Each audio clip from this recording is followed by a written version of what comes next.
Sekarang Anda tahu tiket murah itu bukan sekedar karena promo saja, tapi juga karena strategi. Kalau Anda tahu kapan harus mencari dan kapan harus membeli, lakukan sedikit riset, maka Anda bisa mendapatkan harga tiket yang murah walaupun tidak ada promo.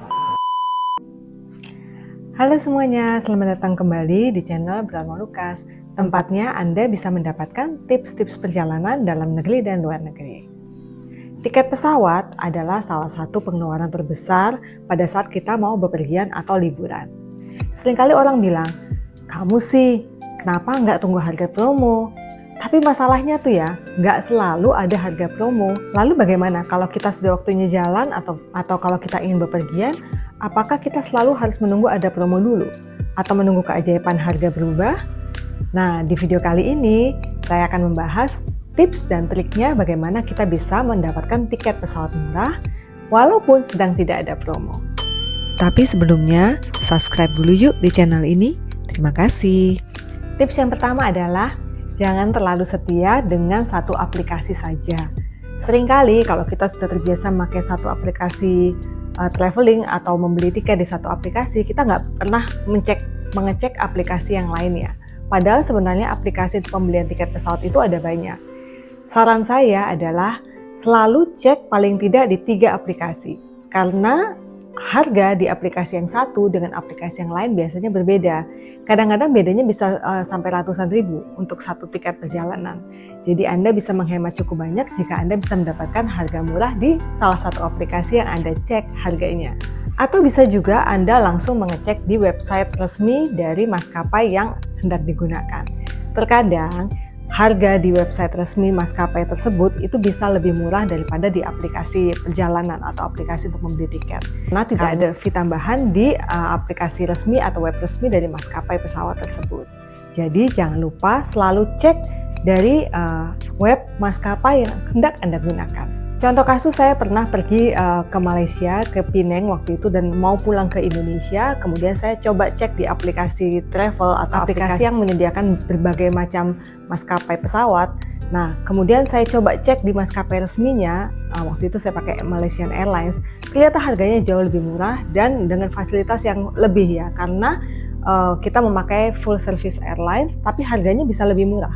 Nah, hal ini bisa terjadi dan sering kali terjadi, jadi jangan lupa untuk selalu mengecek harga di web maskapai resmi. Yang berikutnya adalah pakailah selalu mode incognito. Kenapa? Karena seringkali kita di-prank sama aplikasi itu sendiri. Kalau kita melakukan pencarian, kemudian kita cek ulang beberapa kali dalam waktu yang berdekatan, nah seringkali aplikasinya itu akan membaca gitu ya kebiasaan kita atau keinginan kita sehingga mereka menaikkan harganya sesuai dengan pencarian kita. Tapi kalau kita clearkan mode pencarian kita dan kita menggunakan mode incognito, maka pencarian kita menjadi bersih dan harga yang tertera itu atau harga yang ditampilkan itu biasanya adalah harga yang normal, bukan harga yang sudah dinaikkan. Yang berikutnya, terbanglah di hari atau jam yang kurang manusiawi. Maksudnya gimana? Jadi terbanglah di jam-jam yang mungkin tidak populer, misalnya jam subuh atau tengah malam. Nah, jam-jam tersebut tidak populer dan itu biasanya menyebabkan harga tiket pesawat bisa lebih murah. Dan juga selalu pilihlah penerbangan di tengah minggu seperti misalnya Selasa, Rabu, Kamis. Hindarilah penerbangan di hari Jumat, Sabtu, dan Minggu atau di weekend. Karena biasanya harga tiket pesawat di akhir minggu itu lebih tinggi daripada harga tiket pesawat di tengah minggu. Yang berikutnya, mainkan tanggal, jangan kaku. Terkadang selisih hari atau perbedaan 1 atau 2 hari itu bisa berbeda sampai ratusan ribu rupiah. Ada trik tambahan juga, bisa diaktifkan mode flexible rate. Jadi kita bisa fleksibel di harinya ya, apakah di hari Selasa atau Rabu atau Kamis. Karena terkadang perbedaan hari saja itu harga tiket pesawat bisa berbeda sampai ratusan ribu rupiah per sekali penerbangan. Jadi ada baiknya Anda selalu cek harga mundur 1 hari atau mundur 2 hari, fleksibel dalam tanggal keberangkatan dan kepulangan Anda. Yang berikutnya adalah gabungan maskapai atau self-transfer. Terkadang harga tiket itu lebih mahal bukan karena jaraknya yang jauh, tetapi karena direct flight. Direct flight umumnya lebih mahal daripada penerbangan dengan transit. Contohnya, Jakarta ke Tokyo dengan adanya transit di Bangkok menjadi Jakarta, Bangkok, Tokyo itu akan lebih murah dibandingkan dengan Jakarta langsung direct menuju ke Tokyo. Selalu perhatikan waktu transitnya, tapi ini tidak buat semua orang ya. Cara seperti ini cocok untuk traveler yang santai, bukan traveler yang terburu-buru waktu atau yang mepet di waktunya.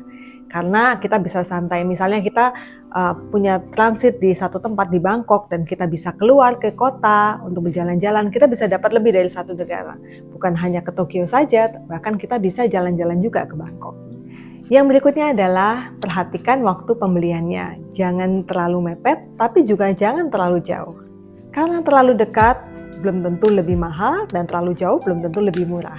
Waktu terbaik untuk membeli tiket adalah 3-6 minggu untuk penerbangan domestik dan 2-4 bulan untuk penerbangan internasional. Yang berikutnya adalah manfaatkanlah poin dan miles dan bukan hanya promo saja. Walaupun sedang tidak ada promo, tapi kalau kita punya poin dari maskapai tertentu atau aplikasi tertentu, maka kita bisa mendapatkan juga harga diskon.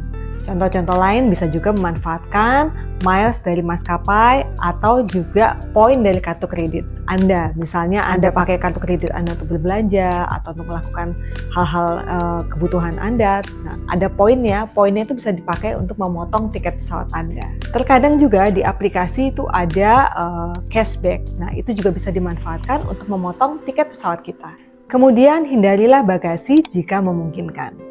Bepergian dengan bagasi pesawat atau bagasi yang di-check-in-kan biasanya lebih mahal daripada bepergian dengan tanpa bagasi atau hanya bagasi yang di kabin saja.